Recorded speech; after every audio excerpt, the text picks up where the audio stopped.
A Guten Erev Shabbos.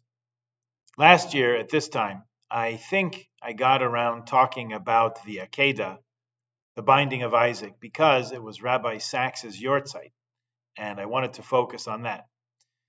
Last year at this time, we were just 3 weeks past the massacre of October 7th, and it seemed at the time too much to talk about the horror of the day, the details of which were still emerging.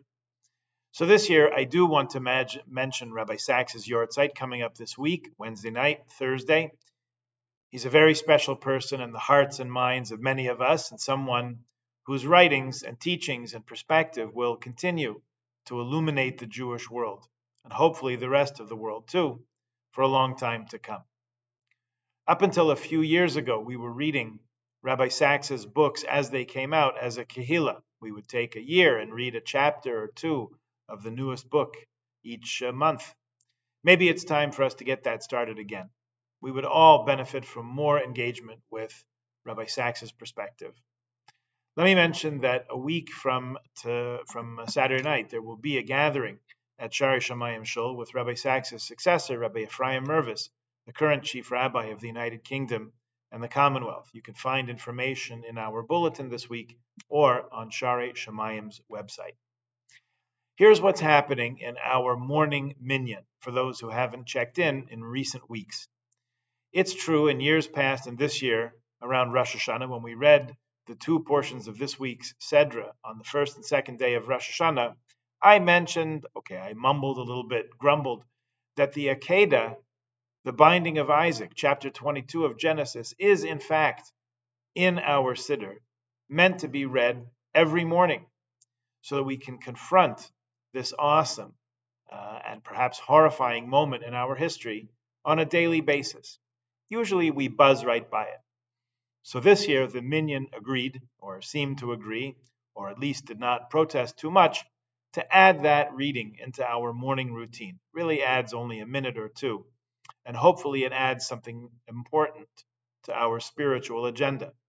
If you have a look on page 22 and 23 of your Siddur, you'll see that text, the binding of Isaac and his near sacrifice by his father, Avraham. What happens in the story is this. God calls to Avraham, and Avraham says, "Here I am." God asks him to take his son, his only son, whom he loves, Isaac, to a place where God will show him and bring him there as an elevation offering. The language there is ambiguous, but not too ambiguous. It does sound like God is asking for human child sacrifice. But then again, the Ha'aleu could also mean bring him up or cause him to be elevated. Avraham notably wakes up early the next morning, takes a knife and wood and fire and his son, and two servants and a donkey. Along the way, the son, Isaac, Yitzchak, says, "Dad." Avraham says, "Here I am, my son."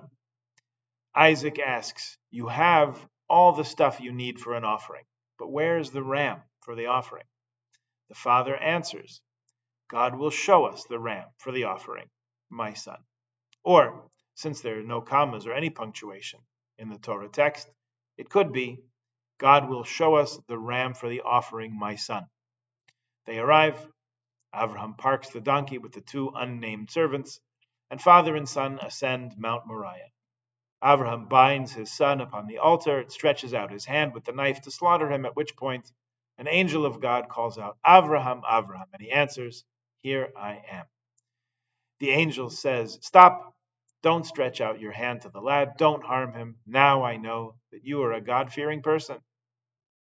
And at that moment, Avraham sees a ram caught by its horns in a thicket, slaughters that ram, and makes an offering out of it. Then God says, "Since you have done this thing, you have not withheld your son, your only one, from me, I shall surely bless you and greatly increase your offspring, like the stars of the heavens and the sand on the seashore." Avraham returns to his servants. Presumably Isaac does too, although the text doesn't say that. In our Siddur, after this story is printed, you'll see a Ribono Shel Olam right after, at the bottom of the second page. It's a little prayer that reading this has an effect on us, and on God too, as it were. That God remember, for our sake, the covenant of our ancestors, that's what it says at first, Then it continues to say how Avraham overcame his first instinct of mercy. So, in that vein, may you, God, overcome your first instinct of justice and transform that into mercy when dealing with us. It's interesting. Now, this is clearly a foundational part of the Jewish faith, this event where God called to Avraham and asked him to bring his son as an offering. If it were not, then why would it get such an important hearing on Rosh Hashanah as well as every day? So, assuming that's so, what exactly are we supposed to take from this story? How is it supposed to inspire us? Rambam, Maimonides, writes in Guide for the Perplexed that in fact, these tests we are called upon to endure are testaments to the world, of what the Jewish nation is made of. The Abarbanel explains the word nes, a sign, miracle, and the word nisayon, or test. The whole incident is introduced by the phrase Va'elakim nisa es Avraham, imperfectly translated as God tested Avraham. That's not the full meaning of the word. In the Abarbanel sense, it means that Avraham gave a sign to humankind of what the Jewish people's ultimate values are, and what happens when our own personal agendas might seem to conflict with what God asks us. The Ibn Ezra asks, how could this be so, when even the two servants who came along for the journey were not present to see the events transpire? It was just Avraham and Yitzchak there. Well, in fact, explains the Abarbanel, the entire Jewish people were there. We were all contained within Isaac, within Yitzchak. So really, this moment was a transformational event for all of us. Each Jew, every Jew who would ever live on into the future ad infinitum. We came to know who we are and what we're capable of. That's why this is a pivotal moment in our history. Skip ahead a few hundred years in the commentary. Chassam Sofer, who lived up till about 180 years ago in Pressburg, which is today Bratislava, taught that the Akedah was not intended to elevate those generations who had already proven themselves worthy, but to show future generations what we are made of.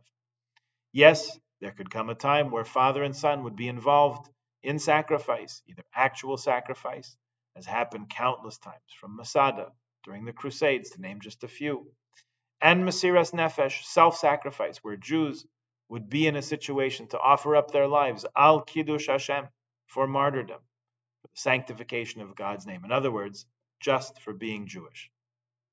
It struck me when reading this, Chassam Sofer, that his proof, it says, Vayelchu shnehem yachdav, the two of them went together, talking about father and son, Avraham and Yitzchak, could also be talking about us and our Father in heaven, HaKadosh Baruch Hu.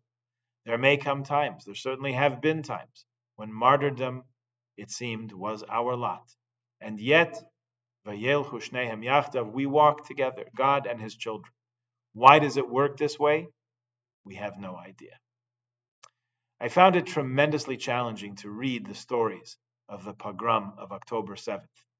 In other words, at this point, I really can't do it. There are innumerable videos and published stories, and a collection of stories like the one we heard at the community gathering just a few weeks ago, available all over the place. It somehow feels too soon, even though the impulse these days is to consume and consume and consume media. Most people I talk with dedicate a portion of their day to following the news and these stories. I just have a hard time reading about suffering like this that is so immediate. But I had a weird experience when I picked up a book I just saw in the new release section of a bookstore a couple weeks ago. Turns out it really was released just last month. A journalist called Yardena Schwartz researched the story of a great uncle of hers, David Scheinberg, from Memphis, Tennessee, who 100 years ago became a bit of a Baal Tshuva and left Tennessee and the family clothing business to go study in yeshiva in New York, which was less common then than it is nowadays. And 1 year later, in 1928, he found a way to get to the famous Slobodka yeshiva, which had departed Lithuania and reconstituted itself in Hebron, in Palestine.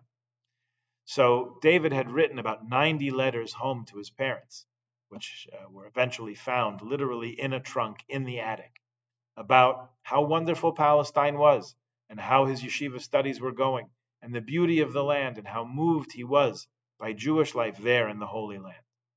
The letters stopped suddenly in August of 1929, because David was one of the dozens, 113 or so Jews massacred in the pogroms that the local Arabs fomented upon the tiny Jewish community at the time. The author, Ms. Schwartz, weaves David's letters about the people of Hebron and the Jewish community there and their interaction with the local Arabs into her research about the slaughter of Jews in 1929, in August 1929, and how the British authorities, who held the mandate over Palestine at the time, you recall, did nothing to protect the Jews. The descriptions of bloodlust and depravity on the part of the Arabs, it's not for discussion on Shabbat, but it certainly raises the question of what was the offense of these Jews that warranted such brutal slaughter. They were not Likud voters, because neither the Likud nor Netanyahu had been born yet. They were not settlers or occupiers on the West Bank, because there was no such concept in 1929. For that matter, they were not Israelis, because the founding of the State of Israel was still 20 years into the future. If you really want to get into it, they were not even Zionists by their own definition, because in those days, Zionism for the most part meant secularism, and these people were deeply religious. They just lived in the land of Israel. What they were was Jews, and readily identified as such, and so they were easy targets for the violent mobs. It's hard to say I recommend the book, because it's no joy to read, that's for sure. But if you want to take a look, it's called Ghosts of a Holy War, the 1929 massacre in Poland that ignited the Arab-Israeli conflict. And it's in the library. As soon as I take my copy back, you can find it on Amazon too. So reading this, for me, puts another point in the line that connects the Akedah, the original willingness of a Jew to endure martyrdom, with the present day. From this passage that we read in our portion this week to Rosh Hashanah, when we read it, to the 10 martyrs we read about on Yom Kippur and Musaf, Rabbi Akiva in Roman times, the Crusades, these Arab riots in 1929, 1936, even before there was an Israel, the Shoah, the birth of the State of Israel, its continued existence and defense of our people, right up to the present day. In last week's email, there was a mention of November 9th, the date on which the Shoah shifted into high gear, 1938, with Kristallnacht, the night of broken glass. And when my family was in the Washington, D.C. area last Shabbos, the one kosher restaurant in D.C. had its windows smashed on the night of November 9th. Welcome to the club. It's not clear to us, or to me anyway, who makes the greatest sacrifice in the Akedah. Is it the son, or is it the father? Is it Isaac, who has to go through being bound on the altar, about ready to become the sacrifice, seeing the end of his life right before his eyes? Or maybe it's his father, Abraham, who was to be the change, the agent of that end. It's his son, after all, that he's binding on the altar and preparing to shecht.